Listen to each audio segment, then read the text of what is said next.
Welcome to Grad-post. This is the final episode of Season 3, and I thought I'd take the opportunity to look back at what has happened in graduate education this past academic year. A lot has happened, and there are a few things to be updated, so let's get to it. I've got 6 items in this year-end review.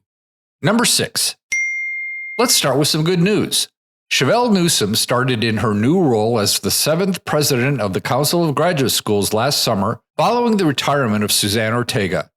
Chevelle comes from California State University, Sacramento, where she was Dean of Graduate Studies.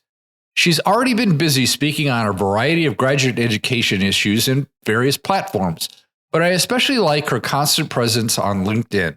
What does this mean for you?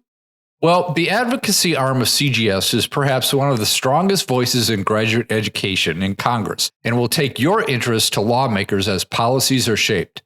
All the remaining topics on this year-end review have some direct link to congressional and executive actions, so the role CGS plays in influencing federal policy is key.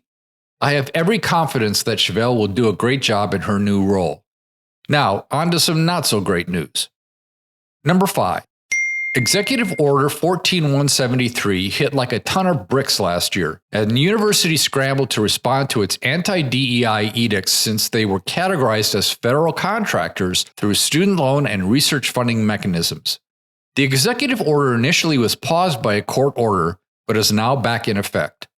More directly, the Department of Education tried to follow suit with their St. Valentine's Day Massacre Dear Colleague letter of February 2025, with more specific threats to pull back funding if DEI initiatives were not eliminated on college campuses.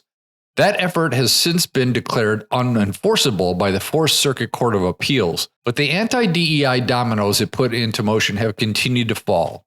The Chronicle of Higher Education has been tracking both university changes and proposed anti-DEI legislation at the state level in their Dismantling of DEI website. But by my reading of these developments, I have to ask if DEI is being dismantled or simply renamed.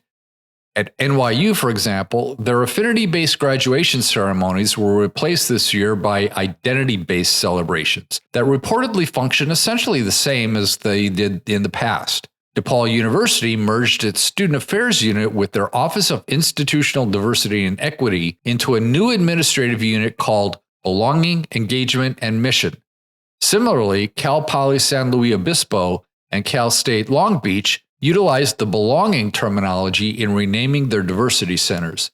The elimination of mandatory diversity statements in hiring is the most prominent anti-DEI initiative coming out of state legislatures these days, but we all know that this type of information will find its way into other parts of the interview process, whether they are barred from solicitation or not. No doubt it will take a court to decide if asking an applicant to explain their belonging activities violates federal law. Regardless of that outcome, people are losing their jobs in these institutional reorganizations, and students from marginalized groups are being further ostracized through the loss of sanctioned communities and activities, regardless of how strongly their institutions want them to belong. But expect DEI to be resurrected in some form or fashion as institutions and state legislatures recognize that their portfolios are not really being rebalanced, they are shrinking. Number 4. Expect further declines in graduate student populations due to financial concerns, including the availability of and access to student loans. Federal student loan restructuring will go into effect July 1, and limit graduate lending to $20,500 per year for so-called standard programs and $50,000 per year for professional programs. One of the key problems with these revisions, as I outlined in episodes 54 and 57, is that professional degree programs have been limited to only 11 degree fields, including such areas as theology, but excluding other programs such as nursing. There was an excellent podcast on this issue on 1A and NPR this past week called The Future of the American Healthcare Workforce that summarizes the looming changes to federal graduate student lending policies and their potential impact on the healthcare workforce, especially graduate nursing. I invite you to listen to the entire episode rather than to summarize it here, but one segment stood out at me. Dr. Beth Akers of the conservative American Enterprise Institute brought up one of the problems with the entire conversation on graduate student loans that I have opined on several times before, especially in episode 7, and that is regarding the terminology we use to categorize graduate programs. Have a listen. And I think, quite unfortunately, the language here is a bit problematic. I wish we were calling these standard and, additional lending programs rather than standard and professional, because I think when we categorize programs as not being professional, some people are interpreting that as some sort of slight against those professions. I continue to advocate for the terminology practice-based and research-based degree programs, which would help alleviate the confusion here. But it would not alleviate the damage this policy is going to have on talented individuals from underrepresented and marginalized groups furthering their healthcare careers.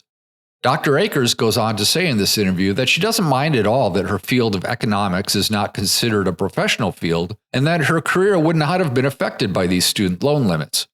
I'm a PhD economist, and I could not borrow under the professional loan caps, and I'm not all offended by that. I think that's great for any aspiring economist to not borrow that much. I wonder what other economists feel about their profession not being professional, and how those who were not privileged enough to get their PhDs at an elite private institution like Columbia University feel about having their loan limits capped below a livable wage. There are still pending legal challenges to the proposed changes to graduate student loan limits and the definitions of eligible categories, so tune in to Season 4, which will launch in September for new updates. Number 3. While changes to graduate student loan limits will have an immediate impact on those pursuing graduate degrees, the proposed changes to how universities and degree programs are accredited have yet to land and could have a profound impact on what degree programs are even available to students to pursue. As I outlined in episode 59, there are moves at both the state and federal level to set up alternative university accreditation pathways. So, on top of the consumer-side chaos of student loan limitations, there will be producer-side chaos on who is accredited, by whom, and what that all means. I don't have a lot of updates here, except to say that as of May 21st, the Department of Education has reached consensus on a number of changes, including opening the market to new accreditors. New accreditors in and of themselves may not be a bad thing, but some of the language in the consensus opinions are downright scary. Terms that used to have clear meaning like academic freedom and intellectual diversity have been redefined to mean something much more nefarious, and concepts like merit that have been shown to be infused with implicit bias are now being resurrected as gold standards.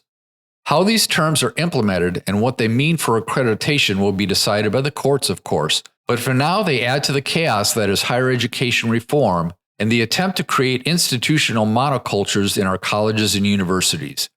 Speaking of which, number 2, beyond the anti-DEI initiatives, graduate student loan upheaval, and looming changes to the university accreditation process, the largest and longest-lasting impact on graduate education, workforce development, national security, and economic stability has been and will be the chaotic changes to U.S. immigration policy over the past year.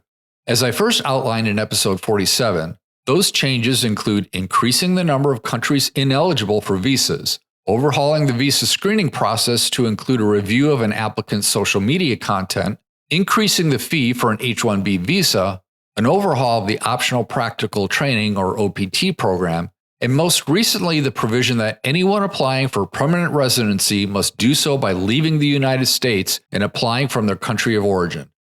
The latest blow is reportedly a hard deadline to student visas. International students must complete their studies in 4 years or the anticipated length of the degree, whichever is shorter. That might not be such a problem for master's students, but for doctoral students whose courses of studies typically last beyond 4 years, that's an additional barrier to completion. The impact of last year's changes is already being felt. The number of F-1 visas issued was down by 36% in May-August of 2025 over the previous year, according to Karen Fisher at the Chronicle. She also reported a 17% drop in international student enrollment for fall 2025.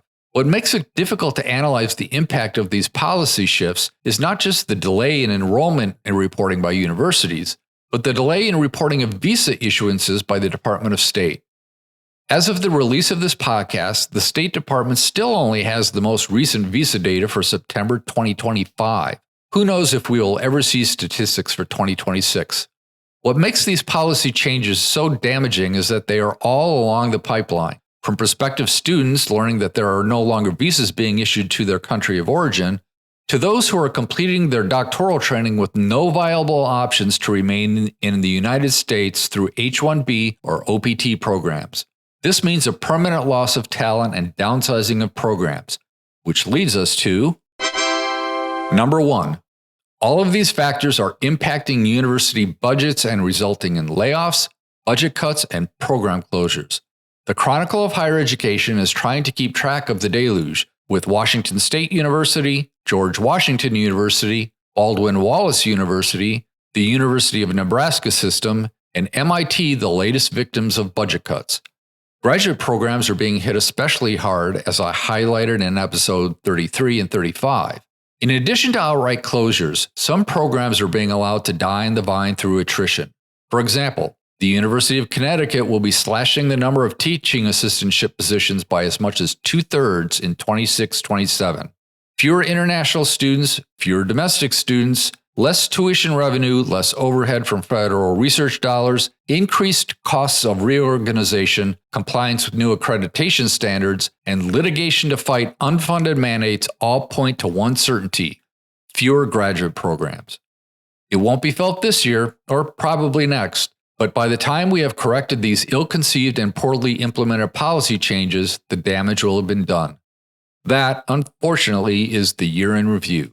I'm going to try and remain hopeful, however, and as I look to Season 4, I have a few ideas on where I'm going to focus my efforts. As you recall, Season 2 was dominated by topics for those of you preparing to enter graduate school, while this past season highlighted topics related to being in graduate school, like qualifying exams, internships, unionization, and even socialization theory.